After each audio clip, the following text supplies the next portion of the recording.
Madit, and welcome to this new reading aloud of the Book of Kings with yours truly, Plumas Khanum. This is Plumas Khanum, and I'm going to be your host for the day. How's everybody doing? Yes, we are ready for the Harana indeed. No soy Rosalem, my beautiful vizier, and Salam Pichu, Captain, which I believe you have created some commands, I reckon, but I don't know if I could give them like a check to work. And yeah, sorry, Salam Umberto, how are you? I still haven't listened to your podcast on Ardashir because it's been a busy day at work, meaning that I need to be paying attention to what I'm doing. I normally pay attention to what I'm doing at work, don't get me wrong, but sometimes if I'm doing something that's a little bit more mechanical, I can, listen to a podcast meanwhile. Today has not been the day, but tomorrow, though, it's not going to be the day either, but on Wednesday, perhaps. If not, I will just take it in smaller doses, as I drive to work. Oh, hello, Uloko. Ardashir podcast indeed, because our lovely people from So You Think You Can Rule Persia have reached finally the Sasanians. And it's going to be a thing. Oh, there you go. If you need more guidance than Kai Kavuzes in an airport, check this playlist on YouTube. You are fantastic. Thank you so much, Pichu. That is incredible. Yay, I love it. Yeah, the plot is constantly thickening because I have a lot of words at this point because I don't know how to prepare you for this. In fact, I don't know if I should prepare you for what we're gonna read today because we're gonna have a debate. It's interesting. Some of the topics that are gonna be touched upon in this reading session, at least to me, I think they're very... I don't want to say interesting, but I don't have any other word for that. So I'm just going to Google synonyms of interesting. See, this is what I point towards when people tell me, oh, you're bilingual. I am not bilingual because I cannot come up with a good synonym of interesting on my own. I need to use the dictionary, which I'm absolutely not ashamed to do. I mean, duh. Okay, so spellbinding, captivating, engaging, I like enthralling. Enthralling is a beautiful word. And riveting. Riveting is a word that to me sounds super fun. Because it sounds like what it is. I really like when in languages something, a term, a word, an adjective, a noun, a verb, they sound like what they are. I'll give you an example. Whisper. Whisper sounds like... because that is exactly what it is. I love that. Languages are very good fun. But yeah, I don't know if as I was saying, I don't know if I should prepare you for what is coming. In our continuation of learning and accompanying Rostam and all his friends and the armies of said friends through Turan and scintillating. Oh, look, that's the first time I read this word. I'm going to look for what it means in Spanish. Because it sounds beautiful, isn't it? Scintillating. Brilliant. Or sparkling, twinkling. I love it. Or an animated and vivacious conversation. That is piquetting. Piquetting is like the one, I'd say. I don't know a word you can invent. If you don't know a word, you can invent it. Team Pony does it constantly. Yes. We're piquetting. Piquetting is a word that you, Bachar, English-speaking Bachar, ought to learn. We just came up with this, me and the captain. But yeah, piquetting. Yeah. Piquetting.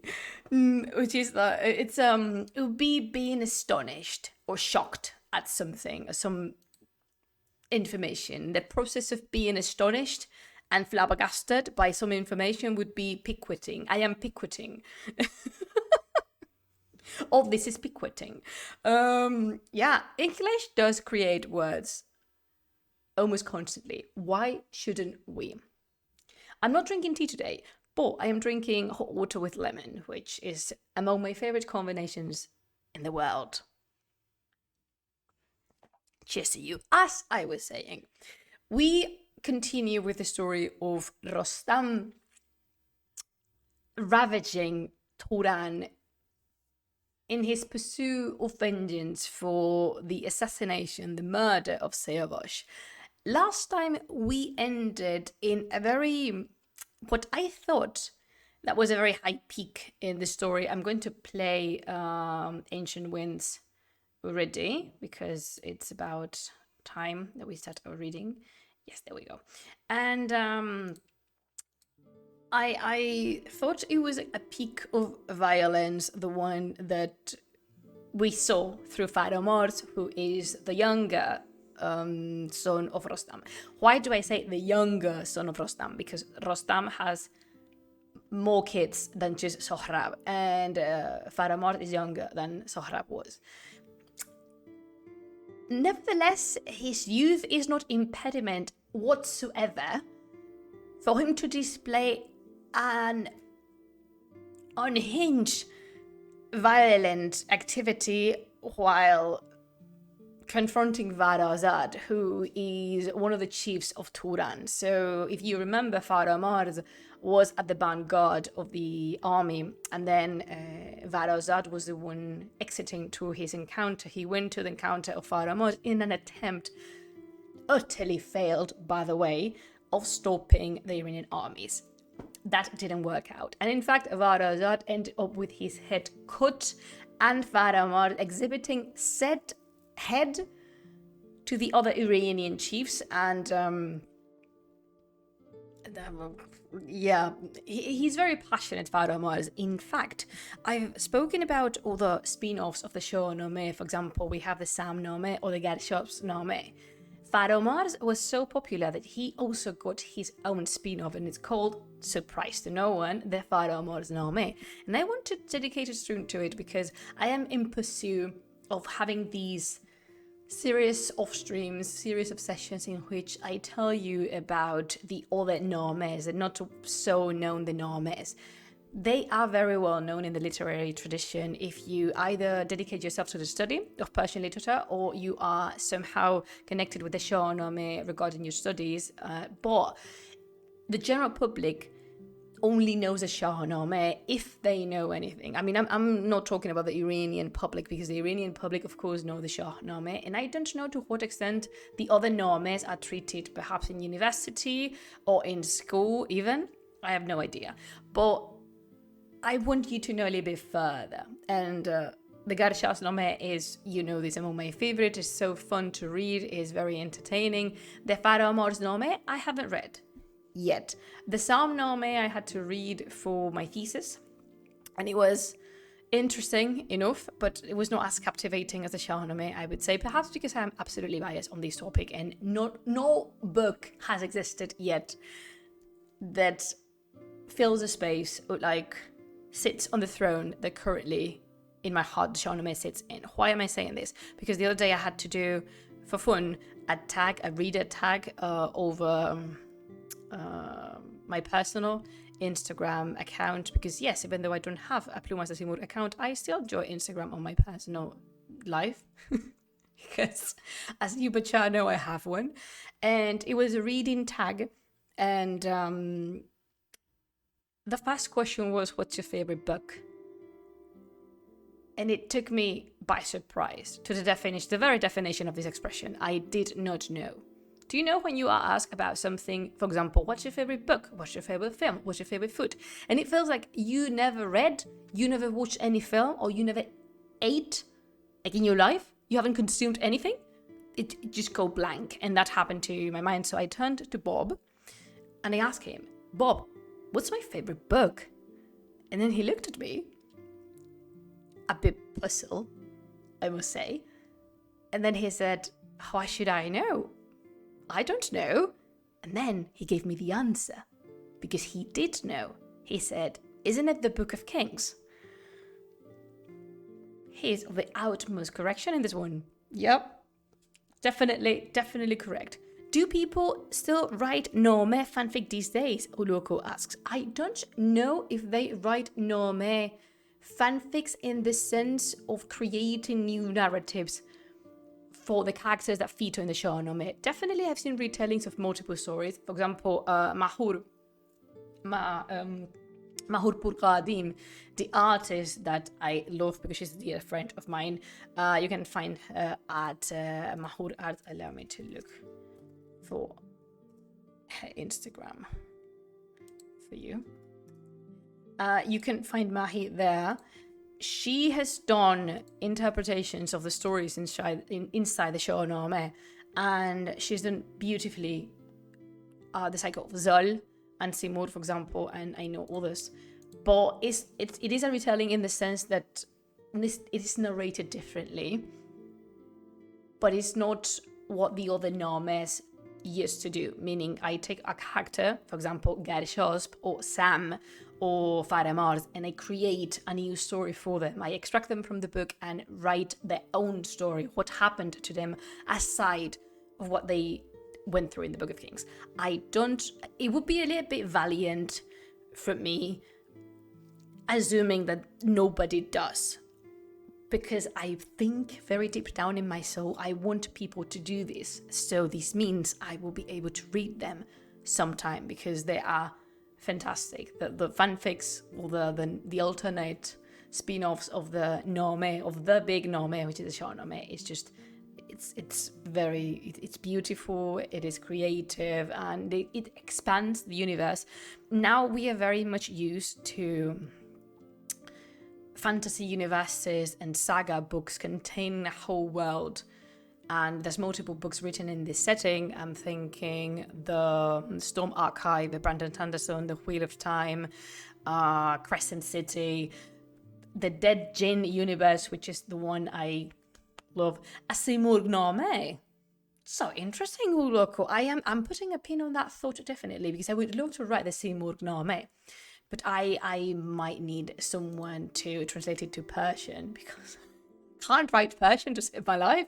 And you which I know this because you bear witness to my incapability of sitting myself down in the same chair that I am currently occupying and insert myself in the study of Persian. But one day, God willing, Satan willing, Simur willing, I don't know, someone willing. Okay, so should we carry on with our reading? And I think I'm gonna treat the topics as they come up in the story, because let's just say that the Shāh-nāmeh has never been a book that hides violence. We know already how crude and terrible and raw some scenes inside this book can be. Just saying that. And remember, I'm reading in verse, so spare me a thought, because some of the dialogues are written in Old English, and reading Old English still escapes me. But here we've come for the good fun. And now Rostam and his armies and his friends and the armies of his friends, because remember this, I think it was like a 10,000 people, 10,000 warriors being mobilized from Iran into Turan. They've reached Turan already, they're there. And of course Afrasiab gets to know about the advancing of the troops. Arana came and told Afrasiab, the Elephantine Rostam has come forth to war. The Iranian chieftains are assembled. They have clack. With a clack is like clack. It's imitating the sound, which is something that you get in the Shāh-nāmeh in the original Persian. Sometimes the words, it happens like in English, the word for the birth matches the sound, like clack, crash, shoot, and is the I don't know the word for it in English. I mean, I know the word, but I don't know the pronunciation of the word. The onomatopoeia, meaning the sound that becomes a word, it's the same. So in here, that's what happened. They have clack beheaded Varazad and robbed the marches of Turan of breath, and given up his country to the flames. His army they have utterly overthrown. Basically, Turan is on fire. Very down to the literacy of the word. It is burning, because first thing to comment upon: the cruelty of war, which the Shāh-nāmeh has us, unfortunately, quite accustomed to. Why am I saying this? Because don't think for a second that here Rostam is sparing anyone. He made a promise, he vowed, he took an oath to kill absolutely every single Turanian he encountered, and that is counting the elders, the children, women, and everybody. He's going through villages, absolutely going rampage on them, and he's just committing a severe series of murders. And the Shāh-nāmeh does not hide it, meaning that the Shāh-nāmeh knows the cruelty of war, because Ferdowsi lived in a time of very convulsed moment and convulsed political and military movements. He knows what war entails, and he portrays it here because is the reality of the case. This is not an honorable war, because war is not honorable in the sense that there's going to be a lot of casualties, civil casualties in this case. So yeah, Rostam is just going bonkers.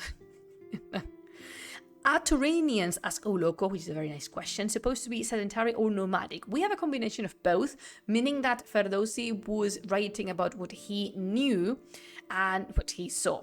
In Iran and Turan, the main capitals are cities for sedentary lifestyle. However, the amount of people that still live a nomadic lifestyle is very high.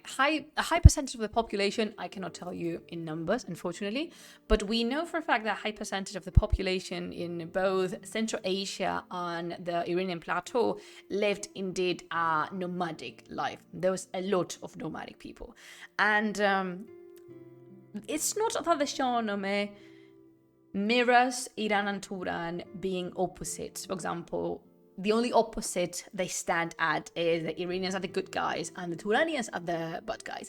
Which, now that I'm saying it, is not entirely true. Because Piran is a good chap. Pilzom is definitely a good chap. And, you know, there's good people in Turan. So there's not too much you can burn with nomads usually. That's right, but you definitely can burn crops and fields. And that is a problem. That is... Yeah, there's a lot of camps you can burn if you catch them in the right moment. What am I saying this? That is absolutely obscure for me to say. But yeah. Rostam is no saint, and the Shāh-nāmeh knows it. And the Shāh-nāmeh doesn't hide it. So I really want you to know, to learn that he's committing as many atrocities as the Turanians have, because this is war. There's no judgment on Ferdowsi's side. It's just merely describing what war actually is like. Terrible, awful, and heartbreaking. So, Afrasiab was grieved and called to mind the ancient prophecy that he had heard from wise mages and astrologers. Now he remembers. Did you remember this dream, Butcha? Because, my God, this man. Do you remember this prophetic dream that Afrasiab had when Siavash came to his encounter? The dream revealed to him that if he harmed Siavash, he would be doomed. But if he didn't, he also would be condemned. So there was no winning with this one. And now he remembers it. I am violently shaken for those of you who are not watching this. Why am I shaking? Because he remembers this after giving the instruction of beheading the Iranian prince in such a cold-blooded way. Like, there was zero importance of this prophecy when he actually said, yes, you can go and bleed Siavash to death in Satanas knows where lost corner of Turan. I don't care. Nobody cared. Nobody cared about that dream. Nobody cared about the cruelty being performed and carried on. But yet now that you have the enemy at your doorstep, literally now you do remember there was a prophetic dream. Azizam, it's a wee bit late, don't you think? I got carried away. And I feel like I'm entitled to. Why, you may ask? Why do you feel entitled to get carried away? Because this book, and in particular, this character, this person, which I nicknamed the psychopath from the very beginning. I told you about him being a psychopath.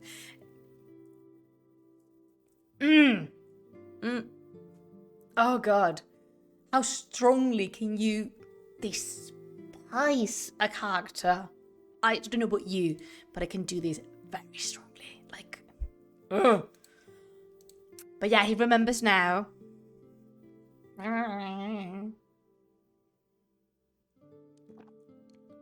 He doesn't say he regrets it. He just says he remembered. Oh my God, qué asco le tengo. Sorry, what's that? Uloko says, one of the few times someone actually ignores a bad dream? Of course, that must be the time when something goes wrong. You spoke the language of truth, Uloko. Accompany me, please. Accompany me in this loathing I feel towards Afrasiab. So, Afrasiab summoned all the nobles, paid his troops, gave largesse from his treasures, and brought home all herds of horses that were on the waste. He took his ministers and treasurer's key to ope his magazines and furnish swords, horse armor, maces, and artillery, diners, gold, gems, crown stalkers, and golden belts, and strewed the palace and the ground with drachms. With troops equipped and treasure lavished on them, he sounded the kettle drum and Indian gong, which, allow me to make a parenthesis here, these must be terrifying to hear, to put it shortly.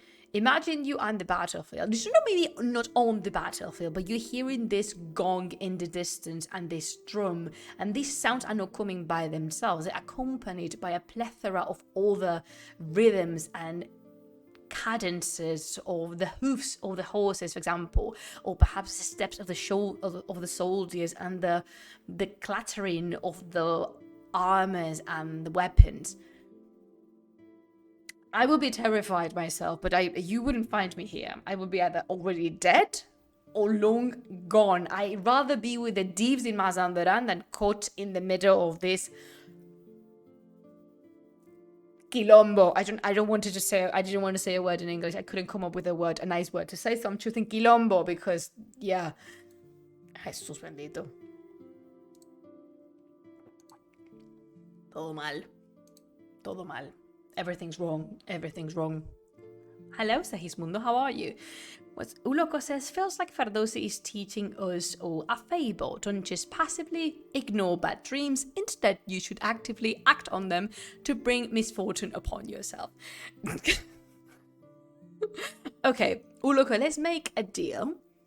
If I write indeed the Shāh-nāmeh, I want you to create a book that could be titled The Shāh-nāmeh in 100 Advices by Uloko.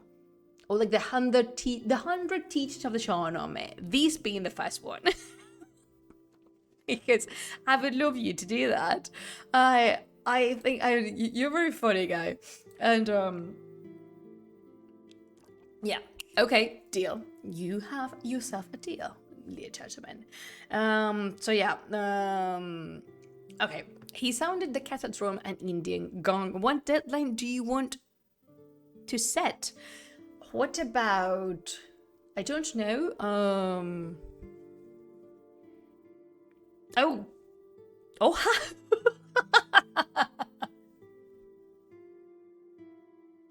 You are very much correct, Segismundo. It is me. Hi. This is what I was doing before joining the game developing world. Surprise! And yeah, this is my background. This is my origin story. I've been Plumas far before being anyone else. So Uloko, the deadline. Okay, the deadline. What about... I'm thinking September. Because I have a very busy year. I know it's a little bit late. But what about September? Does it work for you? And Segismundo, you're more than welcome to stay, to chat, to you like history, because now what we're doing, we're reading the Shāh-nāmeh, which is an epic poem written in the Iranian plateau in Persian by a guy called Ferdowsi. Actually, Sessuloko, I was thinking that an easier and great warm-up to Shāh-nāmeh would be to make a Shāh-nāmeh RPG rulebook. I am willing to take the Shāh-nāmeh into any kind of game form. In fact, I've influenced enough the game I work that we have an Iranian character, we have a Persian cultural character, and but yeah, we need to talk about this, Uloko. We definitely need to talk about this. So I think the Shāh-nāmeh would be shorter for me to work on. I am digressing a lot, but this is turning into a very nice different conversation. Yeah, I reckon it would be it would take a lot of research though, but yeah, I will look into that. I will. Yes, definitely. I could do maybe some streams about it, researching about Turan and Iran as like proper stuff. But yeah, it would make such a nice RPG game. Like, definitely. Oh, Segismundo says he's a gamer, but I'm a major in history of art and currently studying geography and history, so this is very much up my alley. You're very welcome to stay. What we deal with in here is Iran, the Persianate, and Mesopotamia, the Fertile Crescent. Oh, your English is fantastic. Don't say that. And, I just said quilombo. Like, I just spit. I normally spit Spanish words into the ears of my listeners, but that is because I am very willing to teach my bacha, which, by the way, you're part of now. Congratulations. I'm willing to teach them Spanish because I want everyone in here to manage the important words like mamarracho, quilombo, jarana. It's someone here. Pichu, Capitan, are you here? Can you put the I don't think my captain's here. Welcome to the ship of Jarana, definitely. Capitan, could you put to good use the Shāh-nāmeh playlist command you created, and also would you be so kind as to paste here the Discord server things? Yeah, the Jarana comes later. Yeah, yeah, definitely. Thank you, Captain. Oh, Captain, my Captain. Thank you. I think it's social or social. Don't know how. Thank you. Yeah, that's a picture. I create commands and then forget what they are like. There's a reason why I normally have Streamlabs open in here because I tend to forget. Anywho, the Turanian army is ready to answer, or if I can do a wee bit of a spoiler, to attempt to do something against the Iranians. And then when all the army is ready from the Turanian side, Afrasiab called he marched from Gang, who is a capital, or at least I think is a capital being referenced here, and having reached the open, he called Surja. Okay, Surja is Afrasiab's son. How come, Plumas, that we haven't heard of Surja in all these time that Siavash has been with Afrasiab and with learning about how life is in the Turanian court and stuff? Okay, this is not an inconsistency. This is how epic narrative is written. Surja is a character that is required for how the story is going to develop. Therefore, Ferdowsi creates originally and brings forth a character that you've heard nothing, literally nothing from before, because we've read the Shāh-nāmeh, but Surja has not been mentioned. Now, Surja is important, so he's brought front. And what you need to know about Surja is that he is young. He must be around his early 20s. And this is me because us, the Shāh-nāmeh is absolutely a nightmare regarding ages. He's a warrior, like Faramars, like Rostam, like Afrasiab, like everyone else, and he is apparently very good at it. He's a very prominent warrior, and see, the Shāh-nāmeh just brings, this is how the characters are introduced in the Shāh-nāmeh. They only come to play whenever they are useful, because they serve the plot. Do not forget this whole story, its intention was to teach a lesson, to deliver a message. And in doing so, Ferdowsi serves himself of the different characters, he serves himself of the different situations and archetypes, narrative archetypes exist, and we have a lot of them in here. So he called Surja and spoke much of Rostam, saying, lead 30,000 sabres as swift as the wind to see Punjab, ignoring rest and pleasure, for Farah Mars is there. Send me his head, but beware the son of Zal. You have no peer in fight save him. Yet where the part would combat, what will the dog of war avail in battle? You are my own son and loyal subject, the pillar of my army and my moon, which is something beautiful to say, being my moon, not the pillar of my army, but my moon. Be so alert and circumspect that none will venture to attack you. Lead in person, be vigilant, and guard the host from Rostam. So here we have it. We have Surja, and Surja is going to face no other. His mission is to be. Oh, sorry, it's just this man. Oh, Afraziab Azizam, you really don't learn, do you? Oh. Shikardi, what have you done? Uloko says, I'm sure Ferdowsi is not the first, not last author to pull a character out of the bag when he needs one. But I think modern technique would be a little more subtle about retroactively inserting a few scenes into earlier chapters, introducing them. Definitely. Absolutely, I agree with you. But this is something interesting we can learn from, meaning that narrative is created differently in our time and back in the 11th century. People would no wonder where this person has come up from.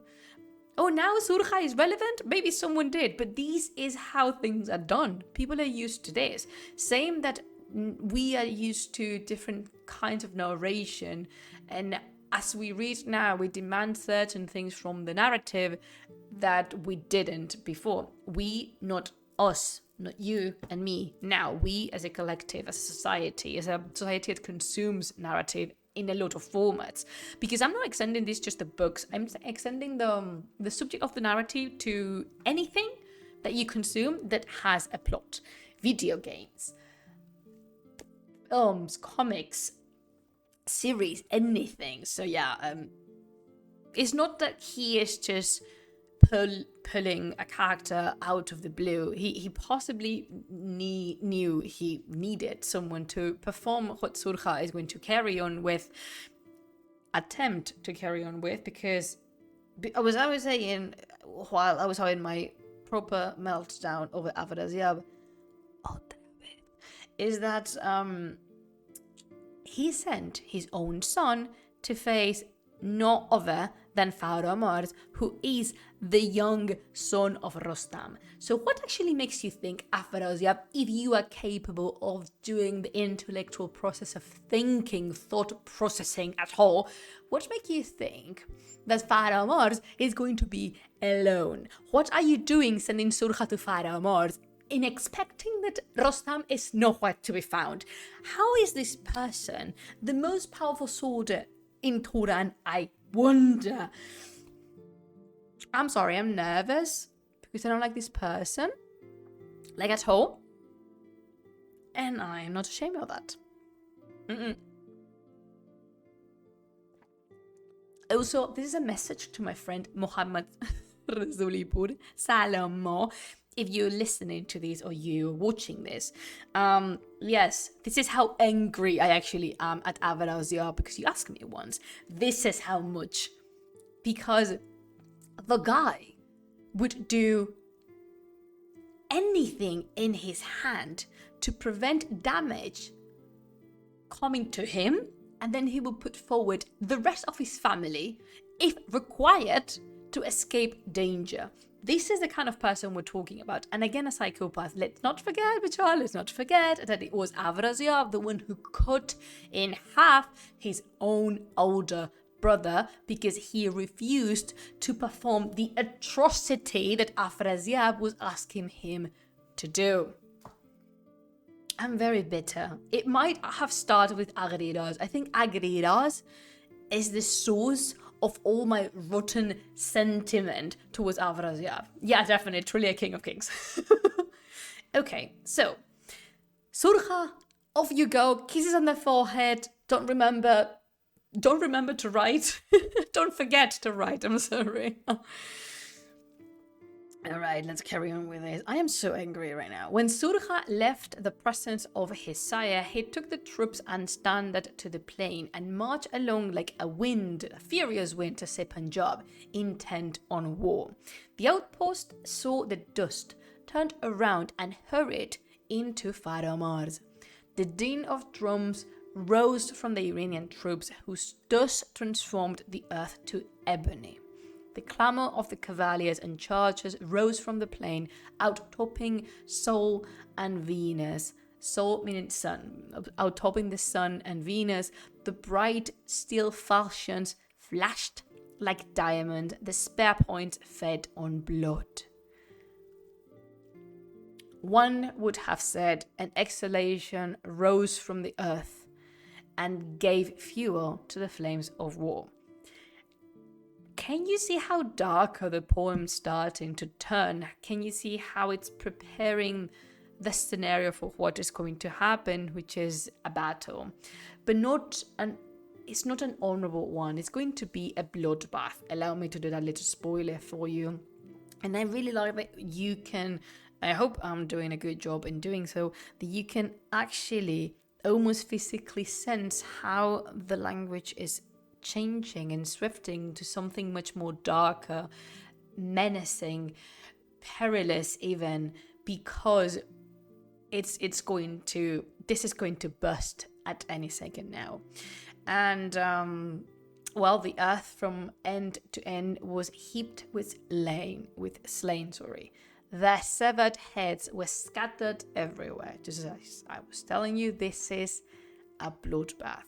As Surja marked the progress of the fight, he saw the spearhead of Prince Farah Mars, then gave the rein to his high-crested steed, and, giving up the bow, charged with the spear, while Farah Mars, abandoning the center of the military formation, came forth with a lance in hand to counter him. And, by a thrust, swift as a demon, Farah Mars laid him unseated on his horse's neck, while with the impetus and that rude shock, the lance was shivered. Okay, pause in here. Let's comment on this.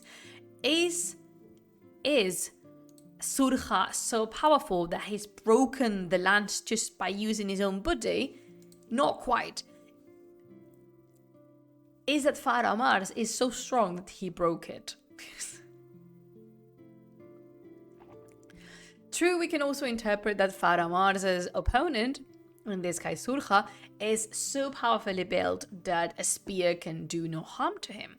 However, in this case, what the poem is doing is implying how strong Farah Mars actually is, that he broke the lance that he was attempting to, stack on his opponent's chest.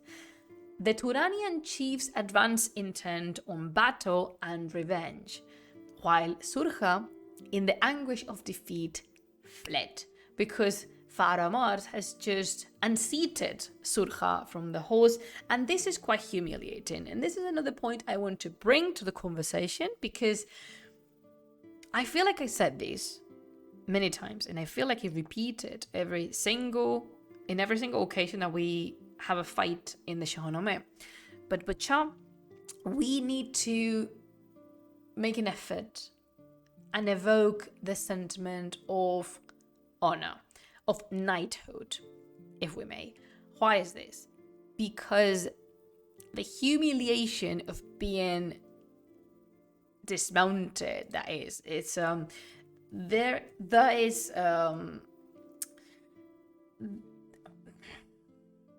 this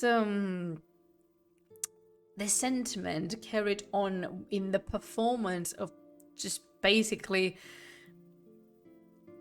make someone fall from a horse. You might think it's a little bit too much, but there is this language, of distinguished language on the battlefield that only fighters speak.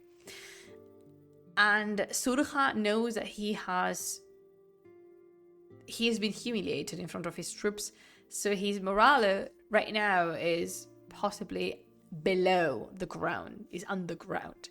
That's why he's attempted to flee. And Varamars, the poem says, like a mad elephant, pursued him, brandishing an Indian sword. Why is Varamar so angry? Because his opponent is turning his back on him. His opponent is choosing the shame of running away rather than the honor of a noble death by the hands of another warrior. And that is an insult for Varamars. So the Iranian host rushed after him like a deer and shouted.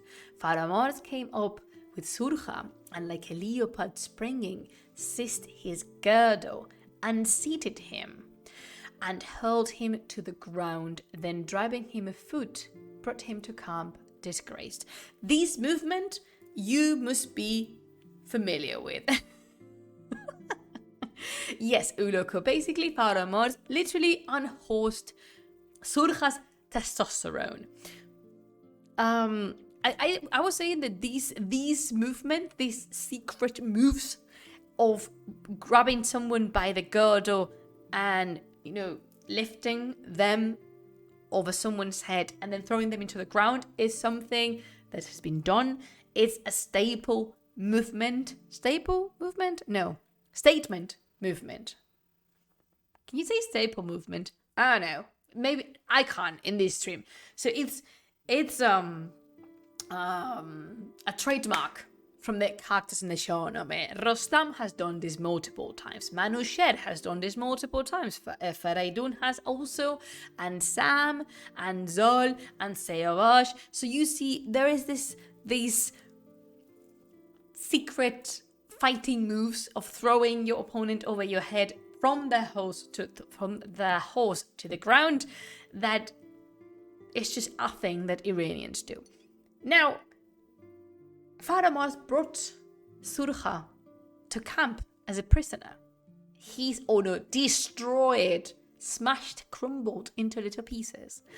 With that, the flag of the matchless Rostam was seen approaching mid the tramp of troops and elephants. The prince went to his father, as quick as dust, and told of his success. Alright, another digression here. The word the translator is using is prince. But how come if Varamars is no prince? Because he's the son of Rostam, who is no royalty whatsoever. In fact, the lord of Zabolistan is Zol, not Rostam. I am unsure of what the word in Persian would be, but I think this is a liberty the translator took in order for the listeners and the readers to understand that Varamars is not any fulano. He's just not a basic guy going about. No, he's a noble person. He's someone esteemed and regarded in the Iranian court. And they use prince, but he's not really a prince because he's not going to inherit the crown of the King of Kings. Absolutely no. Can you imagine? Well, actually, Kavuz is currently King of Kings, so I would say that having Varamars as the new King of Kings would be an improvement, because absolutely everything is an improvement if within the process you get rid of Kavuz, because that's another one. Oh no, that's another one. They're meant to be, I reckon. Kavuz and Afrasiab, they deserve each other. You heard here first. Okay. So,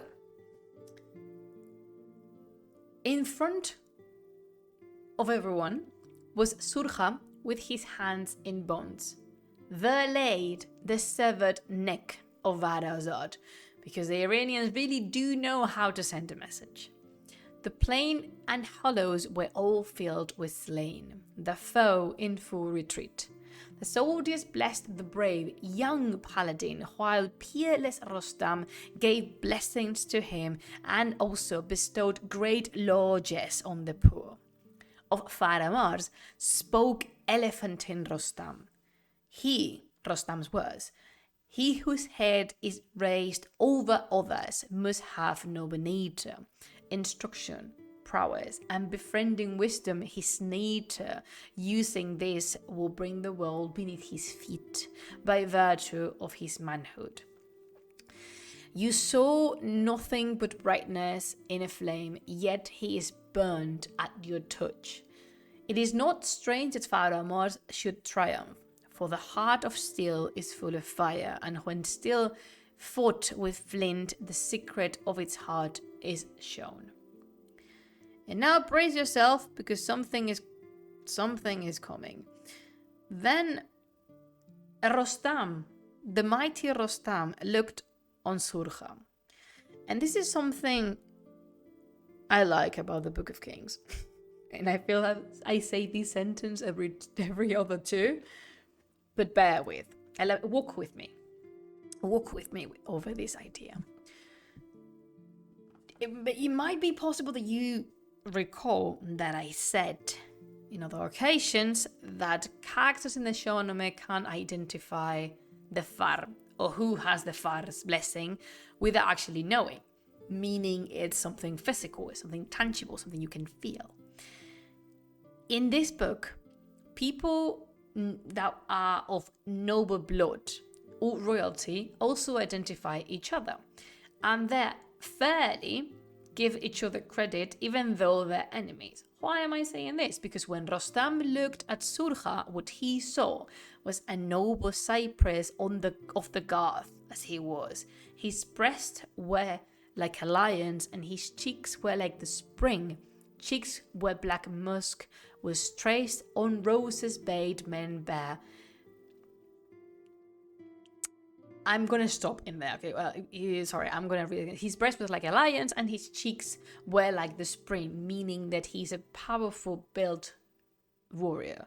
He is physically very powerfully built, and also he is good looking. He is a fine man. And that Rostam knows. But yet, the men, following the instructions of Rostam, bore him to the plain, and executioners, with a bow and a dagger, they came to make his hand fast in the lasso's coils, to throw him like a sheep upon the ground, and the intention was beheading him as was done to Seavosh, and let the vultures be his winding sheet.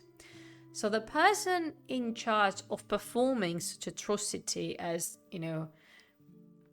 bleeding a person to death is none other than our beloved Tus. Do you remember Tus? Be truth to me. Do you remember Tus? He's everywhere, and he que acaba cobrando siempre. He is the one that pays for all the people's messes. He always, poor thing. So Tus was the one instructed to cut the throat of Surja exactly in the same fashion as it was done to Seavosh. Yeah, we do remember. Yeah, because Rostam stamped him onto the wall like a chicle, like a piece of gum, and Tus apparently forgave him. I don't know. Don't ask for narrative cohesiveness here. Not found. Anyway, the thing is that Tus is not really. He's not convinced. He's going to do it because he's following orders and he's a loyal subject. But he's not convinced. There's something wrong about this. And when Tus went in haste to perform the terrible deed, Surja spoke. And he said,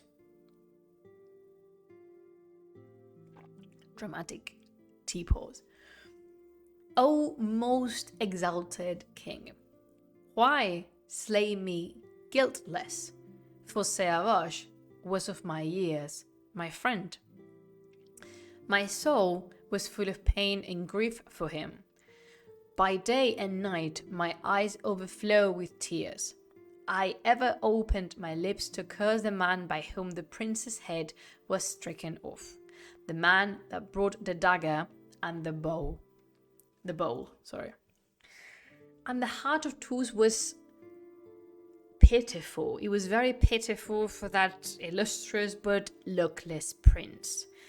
And I'm going to prepare the ground for you with this one. Again, you may ask, but Plumas, we have not heard of Surja in the whole reading of the Shāh-nāmeh, and now, how convenient, it turns out that he was a very good friend of Shāh-nāmeh, and that he's grieving also his murder.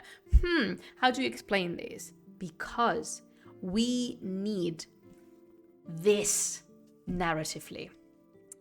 We need Tu's hesitation. We need him bringing the message to Rostam, which is exactly what he's about to do, because the poem is speaking again. It's bringing up Ferdowsi, one of his most recurrent themes, which is the never-ending cycle of vengeance. And here, Ferdowsi is giving the characters the opening for stopping it, the opening for ending this cycle of murder and death that started with, hear me, with Iraj. Boy number 3. Do you remember boy number 3? This goes back to him, and it's been centuries. But in here, this pity that naturally appears, sprouts in the heart of Tus, is opening the floor for some conversation. It's allowing some reflection to be made, and perhaps to stop such a horrible deed as this. We need this. We need the listeners to feel pity for Surja as well. We need the listeners to grow sympathetic of Surja's position and thinking, well, I also, the listener would think, well, I also am grieving Shāh-nāmeh as well, so I can understand perfectly what Surja is going through, and I understand his rage towards that man that actually killed and cut Shāh-nāmeh's throat. And we need this because then what's coming, narratively speaking, is even more powerful. And yes, I'm raising a toast for boy número 3. Boy number 3, always in our hearts. Iraj, you were the best of them. Like Shāh-nāmeh, mind you. So Tus feeling this pity.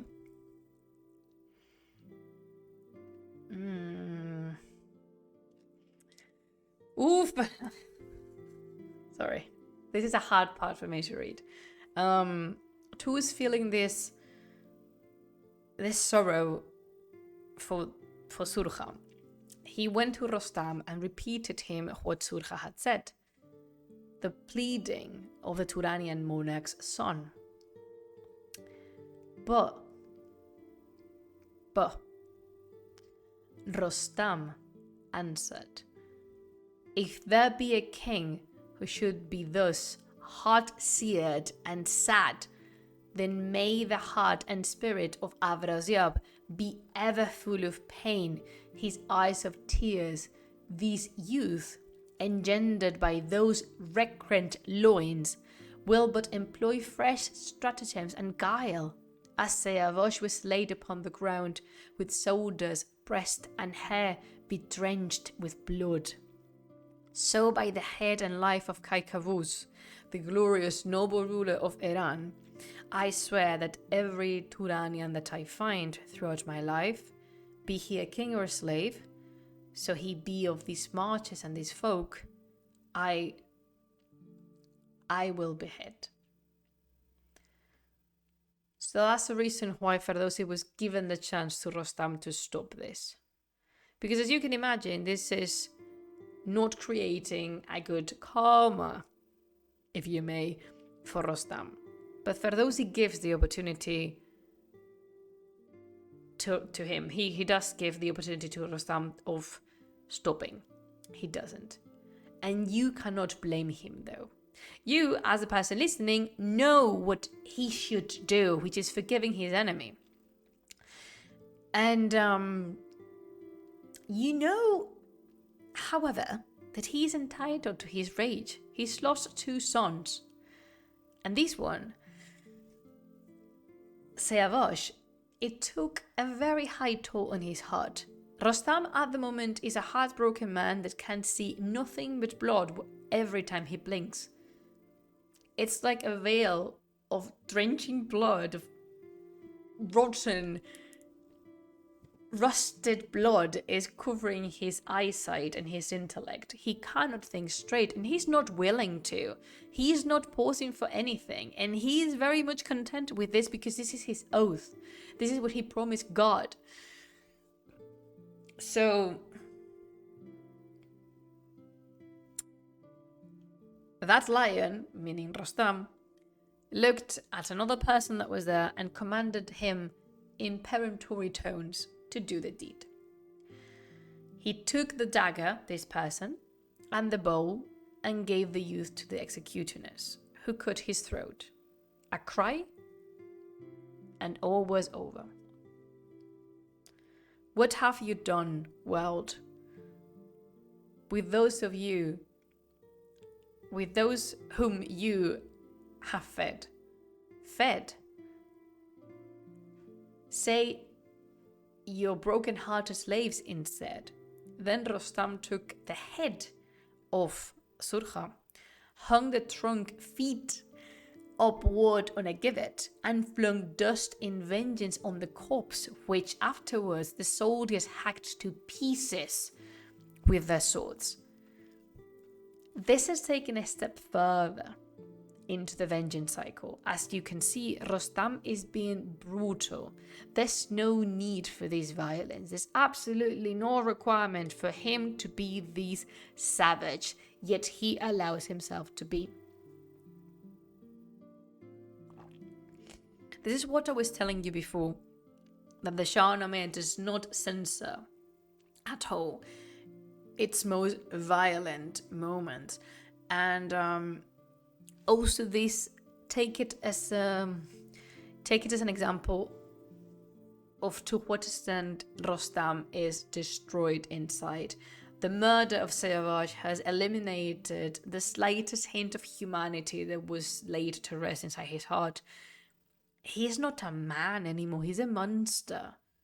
Not content with beheading the son of his enemy, he hangs the trunk on a gibbet and throws dust to it to diminish it even more. And then he throws the corpse to his soldiers for them to cut it into very tiny pieces.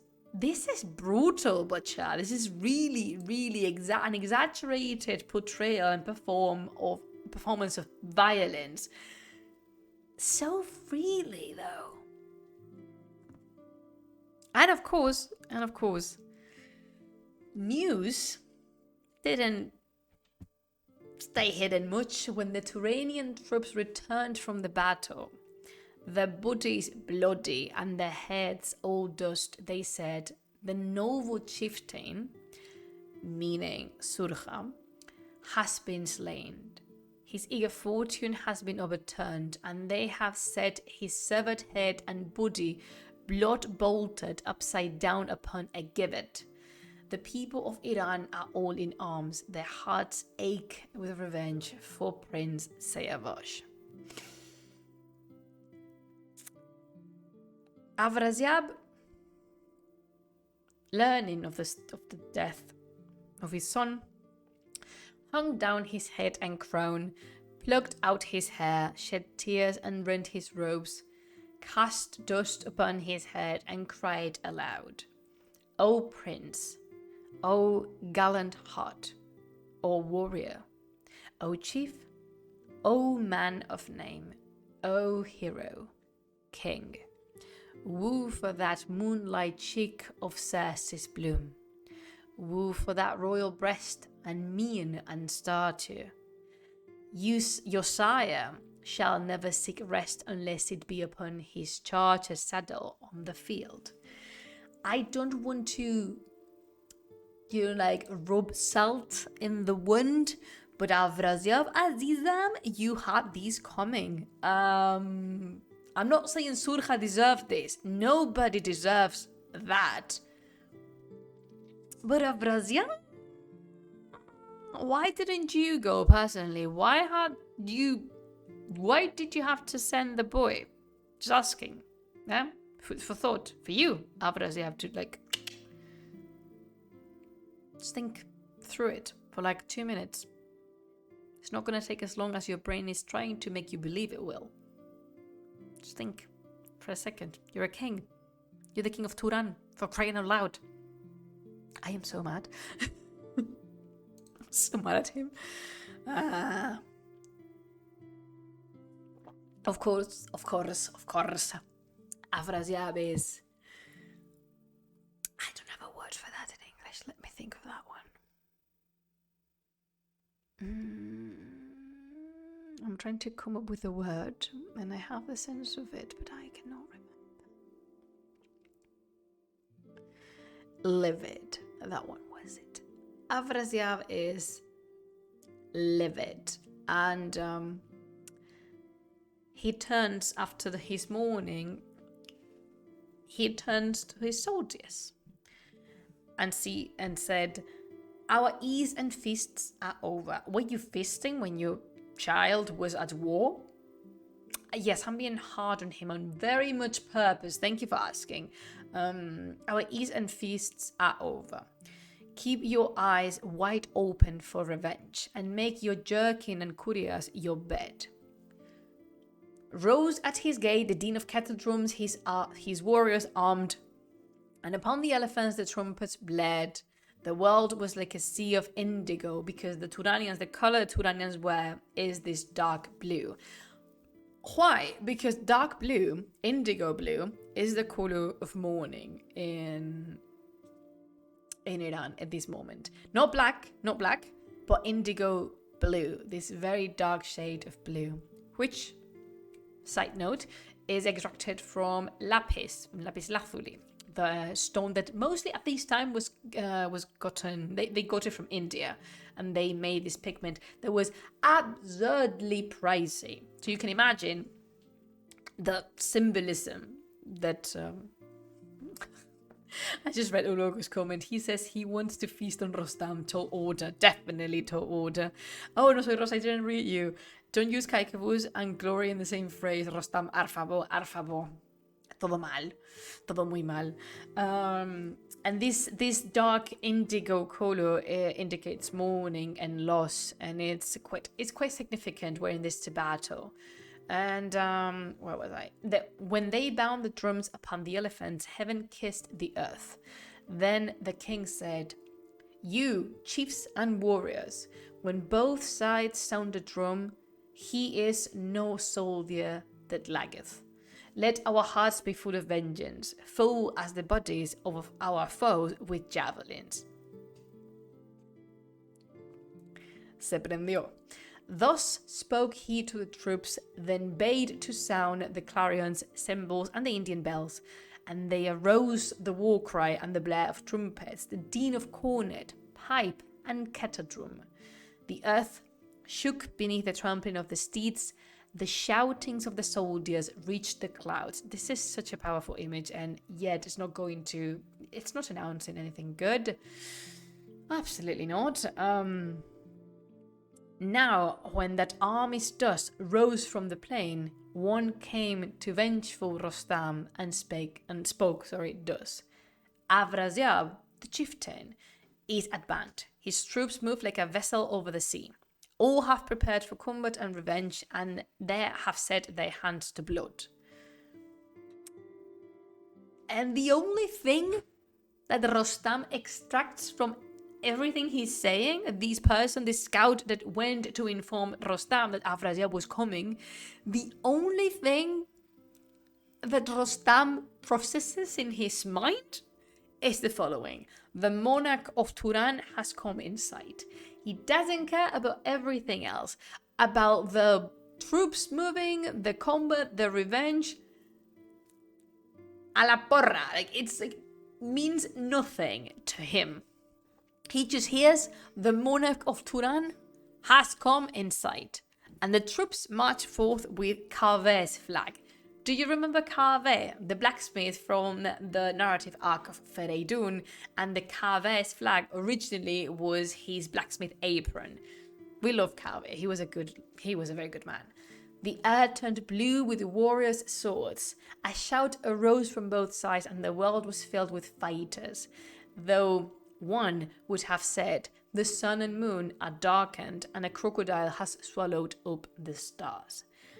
The monarch of Turan arrayed his men, who grasped their maces and two-headed darts. Upon the right, Bahman came proudly on before his troops, and then another general, Kuhram, was at the left, and in the center was the king in person. On his side, Rostam too arrayed his host, and earth was lost in dust.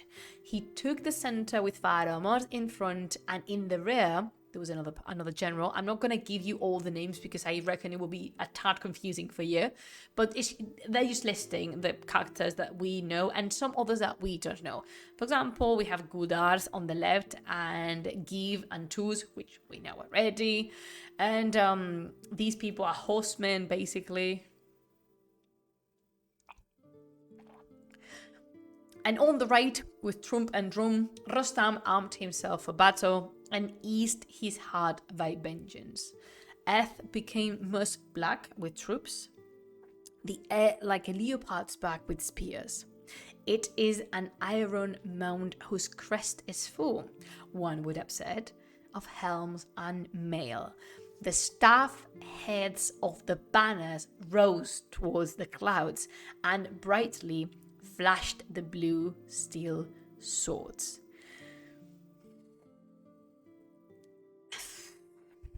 I'm going to read it a wee bit more because something very big is going to happen here. And also because I read it in Spanish, and you know that I try to keep both things equal in this sense. Although this part is not the one I enjoy most reading. Okay, we need a bit of backtracking here. Do you remember Pilsom? If you don't, that's alright. So we have Afrasiab, the psychopath, the king of Turan. One of his high generals is called Piran. And Piran is the one who took care of Farigiz, Siavash's wife, and of the future baby-to-be Kai Khosrow. Piran has a young... Oh, sorry. Sisam Lulu Jun. Really sorry. Piran has a younger brother. He is called Pilsom, and in fact it was Pilsom, the one who ran to the hills to search for his brother, for his older brother, when Afrasiab was very close. And by very close, Butcher, I mean these... Oh, the Jinn are coming. Hi, Jinn. These clothes, as in these clothes, very tiny clothes, of killing publicly and flaying publicly his own daughter. But now he has regrets. So yeah, Pilsom is the person who went looking for his brother. And he's a very fine warrior as well. And Pilsom, with angry looks and a vengeful heart, came to the center to Afrasiab and said, "Oh, full of wisdom, famous king." I'm sorry, Pilsom. Full of wisdom?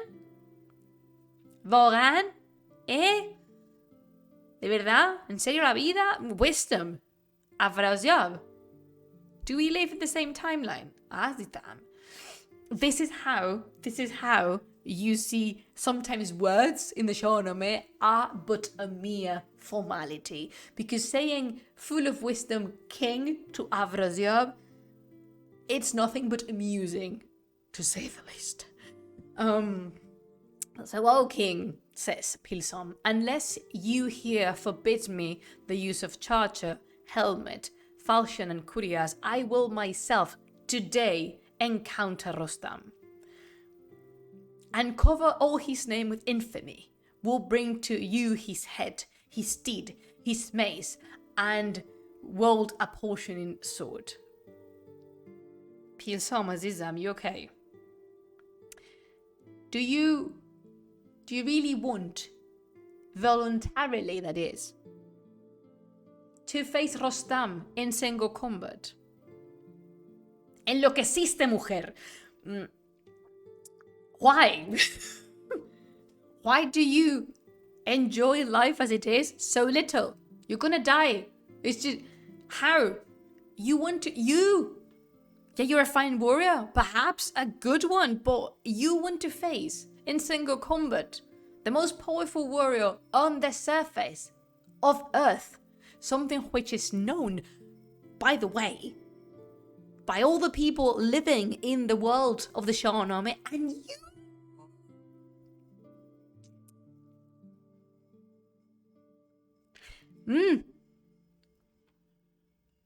Pickwetting. You have me pickwetting. Oh god. But one may think that Afrasiab, knowing how Rostam is without a match in this universe, would say no. But au contraire, he rejoiced. He rejoiced and raised his spear point over the sun, and then answered, "O you lion of renown, in sooth no elephant will conquer you. If you must take that elephant in chief, the age will rest from strife, and not a man within Turan shall equal you in rank, in throne, in ring, in crown and sword. You will exalt my head to turn in heaven, and I will give you my crown and daughter. The more part of Iran and of Turan with treasures, gems and cities shall be yours." What? ¿Cómo?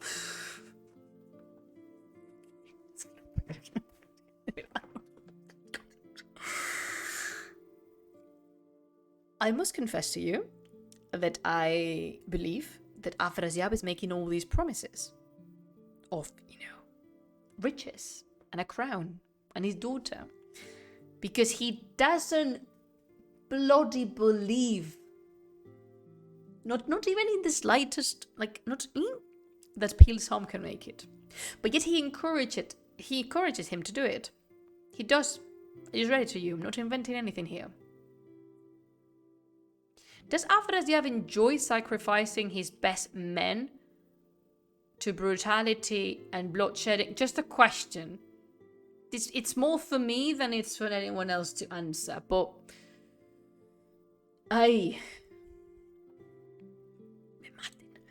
so, of course, unfortunately for Pilsam, Piran, his older brother, is grieved, and coming to the king, he said to him, "This young man is in his rash youth, and he's laying violent hands upon himself, for if he combat with the matchless Rostam, he would lay his own head in the dust." Thank you, Piran.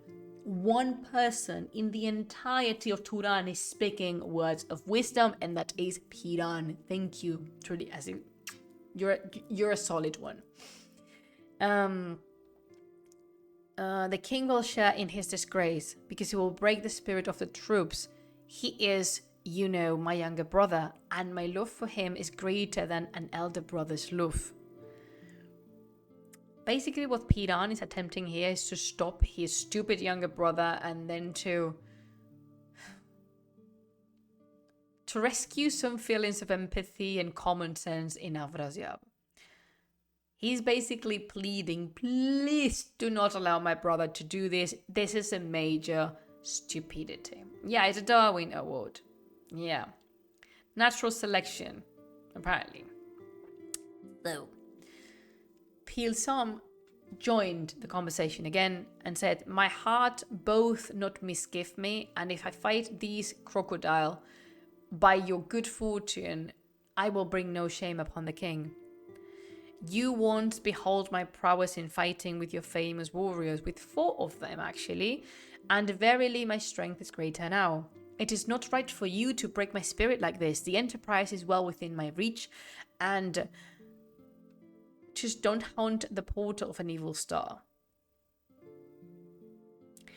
And that's about the conversation they're going to have, because not allowing Piran to respond, the king of Afrasiab, hearing what Pilsom replied, gave him a bard, a charger, a helm, a cuirass, a sword, and a massive mace.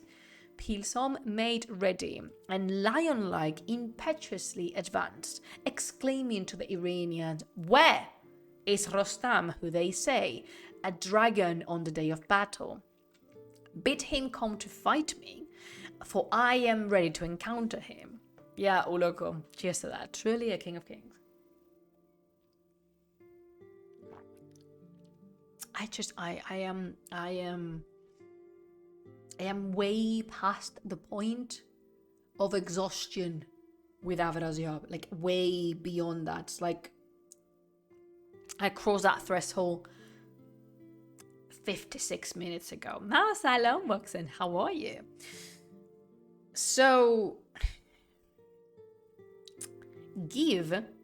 should we make a drinking game out of these? We have a drinking game about saying the word Orientalism in Spanish. But definitely I should, every time someone makes me lose it in the Shāh-nāmeh, I should take a sip of tea. But, yeah. I drink out of the camera, but I've never drunk in the stream, and I'm not intending to start, because I will be terribly wasted if I did that. Can you imagine doing a drinking game in which I have to take a shot or a sip every time somebody makes me lose it? Okay, Pichu, alright. I don't that much beat. Okay. Oh god, I want to. Alright, let's just get this over with, because it's not going to be nice. So Pilsom, he even taunts Rostam in such a manner that Gif is one of the most famous warriors in Rostam's army.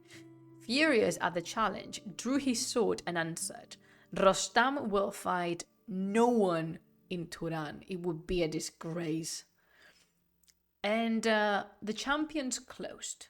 Gif went forward to charge against Pilsom, but Pilsom struck with his spear at Gif, who in dismay loosed both of stirrups.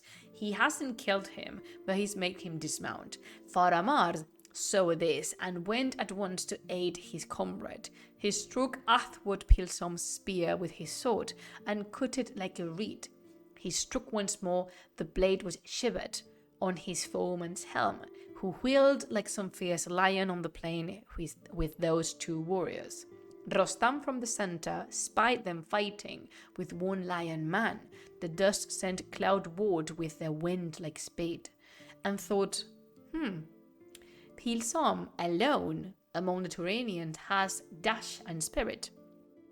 He had heard, moreover, from a horde of mages and astrologers amid his wanderings how the stars foretold that, if this is an omen. Loco, pay attention. You like omens, don't you? This is an omen. Will Rostam act upon it? What do you actually think? Dragon successfully awakened. Oh my god, Uloko, you're on fire today. I love that attitude. Yes indeed. Yay, we love a good, terrible omen. Yay! So the omen says as follows: if Pilsom survive his evil day and heed his counselors, no warrior like him in all the world shall gird his loins for battle in Iran or Turan. Moral or translation of these: don't let these persons survive, because you're going to regret it and you're going to be so up if you allow these persons to walk away from the battlefield with say an even number of limbs. Wink, wink. So Rostam thought, assuredly this time has come, for he has set forth to encounter me. So Rostam is interpreting this omen as a challenge, and now is his particular side quest. He's like, Rostam's main quest is still vengeance, but this new side quest has popped up, and he's very willingly taking it. Now he has to stop Pilsom and defeat it. And to be fair, who doesn't get sidetracked with side quests? Because I know that I do. I did every single side quest while playing Final Fantasy 16. Every single one. Because I am like that. Rostam, apparently, in this time, he is going to act upon the dream who says, hey, Azizam, if you let this person leave, you're going to regret it so bad. Time comes later. So Rostam's like, okay, got the message, universe, got the message, God, and got the message, astrology in general. I'm about to fight these lad. Oh, Dios mío. So he took a weighty spear, gripped fast his steed with both his legs, his steed Rash, of course, and putting on his helmet, pressed on the stirrups, let the reins hang loose, and lowered the shining spear head to his eye. He wheeled about and, foaming at the lips, rushed from the center towards the foeman's lines and cried out loud like a roar. O famed Pilsom, you called me to scorch me with your breath. You shall behold the onslaught of the warrior and never turn rein toward a battle once more. That horse, exactly. That horse. My heart is burned with pity for you, youth. Alas, for you state of a paladin. He spoke and urged his charger on. He came to battle like high heaven. With his spear, he smote Pilsom upon the girdle steed and took him from the saddle like a bow, rushed to the center of the Turanian host, and there he flung down the corpse contemptuously, exclaiming, dress it in brocade of gold, for now it is lapis lazuli with dust. Okay. And then wheeling round, he went back to the center. Allow me to explain to you why this is brutal and absolutely unnecessary. So Rostam has traversed Pilsam's body with his lance. He speared him. And he took the time to go over the Turanian lines to the troops to show them the corpse and waving it from side to side. What he means with dress it in brocade of gold, for now it is lapis lazuli with dust, is that normally the noble people, when they died, they are covered, the coffin is covered in this golden embroidered brocade that indicates the passing of someone that is of noble birth. And now it is lapis lazuli with dust, meaning that Pilsom was wearing the lapis uniform of the Turanians, but covered in dust because he has dragged the corpse over the ground. This is terrible, okay? I try to be fair to Rostam whenever I can, and I think I must in this occasion. He's done something absolutely horrific. This is terrifying. This is unneeded. It is excessive. It is... No, this not... I run out of words to say, but it's too much. It's too much violence, and it won't stop. Let me tell you that. It won't stop here, because now Piran has seen his younger brother die in front of him, and it's just...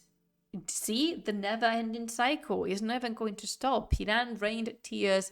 The body of Pilsom was past a leech skill. The heart of all the army of the monarch of Turan was broken, and the battlefield was darkened. As, by the way, Piran already predicted. Poor thing. I actually feel sorry for Piran, because he's a good one. Oh, God. Anyway, a shout rose from both hosts. The Dean of Cheese beamed for the fray. The drumming on the backs of elephants were heard for miles around. Earth trembled with the charger's tramp. The hills were seas of blood. The plains were hills of slain. The cries and blaring of clarions shook the sky. The stones were coral and the dust was gore. The heads of many chieftains were laid low, and one would have said, the sky is raining blood. It was no time for love's twist, sire and son. A breeze arose upon the battlefield, and murky dust usurped the firmament. Then both hosts charged with fury over the plain, while neither could distinguish foe from a friend. The world became as sombre as the night, and day, in sooth, had well nigh spent its light.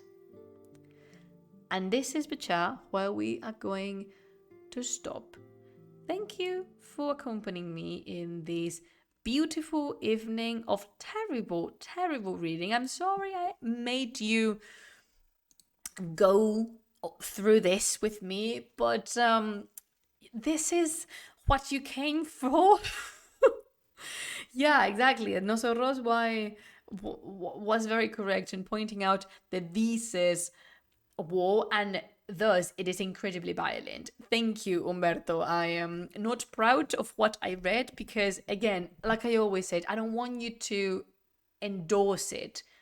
I just want you to understand it. You don't need to like this. In fact, I despise it. These are the worst parts for me to read because the conflict, the fighting parts always remind me of the worst humanity is capable of doing.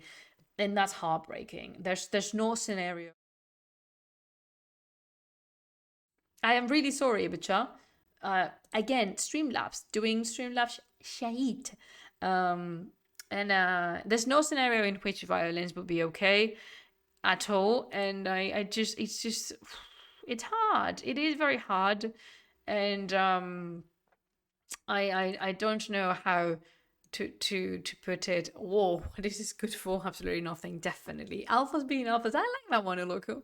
Once again, the best reading experience, a grateful one. No, definitely not.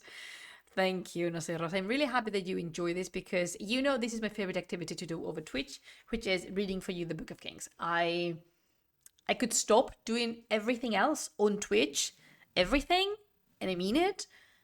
But this one, if I had to do one thing on Twitch, it would be reading the Book of Kings to you. And I think we covered a solid ground in here. We'll close. I want to. All right. So just to end up on a more cheerful note, believe me when I tell you that you are going to enjoy reading about Kai Khosrow. Kai Khosrow is particular. He's a character. He's definitely not like his father, Seavash, who was a pan de Dios. He's not a pan de Dios, but